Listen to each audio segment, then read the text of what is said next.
Why? Why missional business, or why business as mission? Yeah, thanks for Gary for asking. When you know the answer, no, sorry.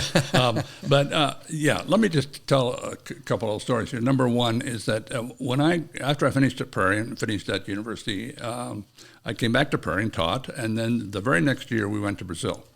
And before I went to Brazil, I went into the consulate back east, and I walked in there and said, I need a visa for Brazil. And they said, oh, okay, what are you planning to do there? And I said, I joined a mission agency in Mississauga and in Philadelphia, and I'm going to be a missionary with them. And they said, okay, fine. And how long do you plan to stay? And I said, well, just indefinitely.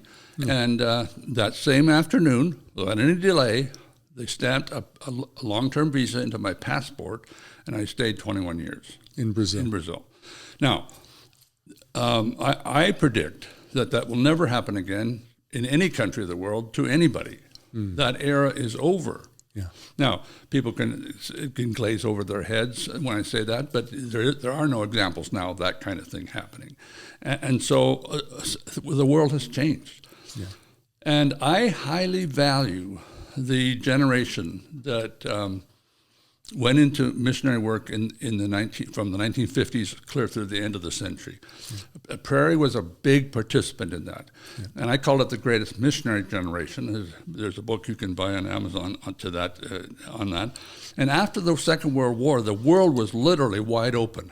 I mean, I remember praying for a missionary in Morocco when I was a little kid here in elementary school.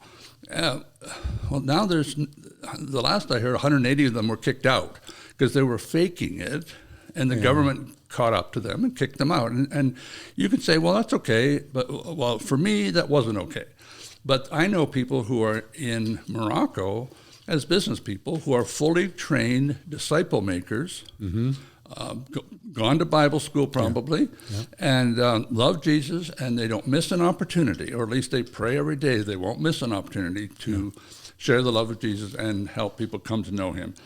And so, but that generation was fed by world being open, Prairie flourished during that time. People responded to the gospel. They were very pro-Western mentality. And our eschatology was such that it propelled that. It made sense. Yeah. But now it's a very different world. And it's expensive. I know people who are raising $200,000 to go to Europe a year. Yeah. No. The poverty gap is intense. And like I said before, 2/3 of the world is closed to missionaries. And also in our countries here in North America, young people are reluctant to be missionaries for all the different reasons, such as they don't have a family that really supports that. Yeah. They're not willing to go around to churches and raise that money. Yeah. And all these things might be considered to be less than spiritual, but the fact of the matter is that it's happening. And but I think that today's world, young people are very interested in the human condition. They're very interested in making poverty, making a difference amongst those who are victims of gross injustice and those kinds of things. And to me, it's exactly the same as Jesus and the disciples. Now, the disciples had a hard time learning that, and so I don't blame people today for having a hard time to learn that. But I can tell you this, that people are starving in Yemen. This is just one example. People are starving in Yemen. The country is running out of water, and they're running out of fossil fuels, which is their primary export. Now, what are Christians supposed to do?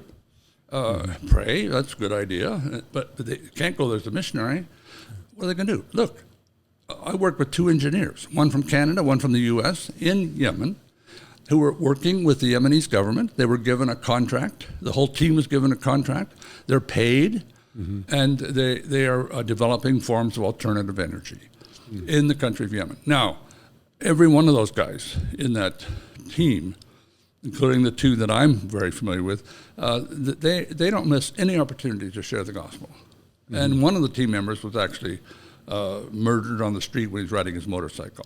Now, and this is about 8 years ago, but life is dangerous. Yeah. But on the other hand, there's guys in the cubicle next to them at the break are saying to my friend, I won't give his name, but what's life like in Canada? What's Christianity?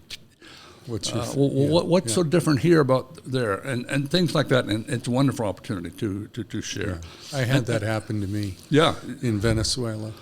Yeah, where working alongside of people after a time, it just got to the point. I remember it was funny. They set it up where I went into the training room. They had invited me to join them for lunch, and I walked in, and they're all kind of standing there. One guy looks at the other guy, and he looks at me. He says, "Gary, what do you think is true religion?" Mm-hmm. And I had an opportunity, like every missionary who I worked alongside of, regular missionaries doing their thing. Yeah. But that opportunity rarely comes along. And yet it's that day after day seeing who you are, competence as well as character. Yeah. And that earns a right to say something, to be asked. There's no end of stories like that, and it's we like to hear those stories and see them happening here in North America, like you just cited, because it's much you don't want to go over there and just be the first time you're speaking about your faith in the marketplace. And for example, one of our guys building a business in Ahmedabad, India. And he was in the tax office with four Hindus, actually, talking about his taxes, which is a rare thing. And he was saying, I want to pay fair taxes and so on. And people were kind of amazed at that because everybody else was trying to get out of their taxes. And all of a sudden, one of these Hindu government officials said to him, Joe, I sense that you have a divine connection. Now, if you know in the Hindu world, that's a normal question.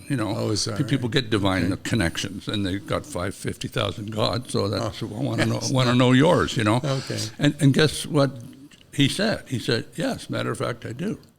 And then the other guy said, well, could we talk about that sometime? Now, you could be a missionary for 50 years and not get an opportunity like that. Yeah. But the reason I tell that story is because they started to have Bible studies, and that person came to faith. And it may be slow going in some cases. Other cases, you've got amazing stories of whole teams who came to faith. But I think that one more citation from how I look at the scriptures from Acts 8 to 17. Acts 7, Stephen had been stoned to death. And it says in Acts chapter 8, that the Christians were being persecuted so severely they left Jerusalem, and the apostles stayed there. And so it's not true the apostles led the charge. They came in later, and they're a very, very, very important part of the early church, of course. And so I don't want to minimize that, but by the time you get to chapter 17, these Christians had gone over to Crete, Cyprus, all up the eastern seaboard of the Mediterranean, across what's today Turkey, and are in Thessalonica already. Yeah. That's 1,000 miles away. From Jerusalem. Yeah, from Jerusalem. And everywhere where they went, they preached Jesus. Now, that looked different in every respect, and some people say the word preach there in the original language is testified of Jesus. They weren't standing in the corner preaching. But the point for me is that today's world is just like that. There was opposition. There's opposition all over today. Yeah. But you can take your job. And those people had to have their jobs. If they were a carpenter in Jerusalem and they were persecuted and running for their lives, they couldn't just stop eating. So guess where he went? He went down the street and looked for a carpenter job. Yeah. And the same for every single other situation. And I don't want to minimize at all the incredible role of the Apostle Paul, but the gospel spread to all those places through just individual Christians. We never know their names, but and I'm reminded of Billy Graham, who said that somebody was praying at a public meeting for the next Billy Graham. Mm-hmm. He wisely said, "There may never be another Billy Graham." And then he said this quote, the next great wave of the God working in the world will be through the everyday Christian living out his faith in the marketplace. Interesting. And that was his perspective, and I think that's prophetic, and it's certainly biblical that it was that way in the first century. So I think God will work that way in the 21st century as well. Yeah. And therefore we need to reassure our students that becoming X or becoming Y is, as I learned the hard way long ago, if it's in obedience to God, that is the spiritual thing to do. Yep.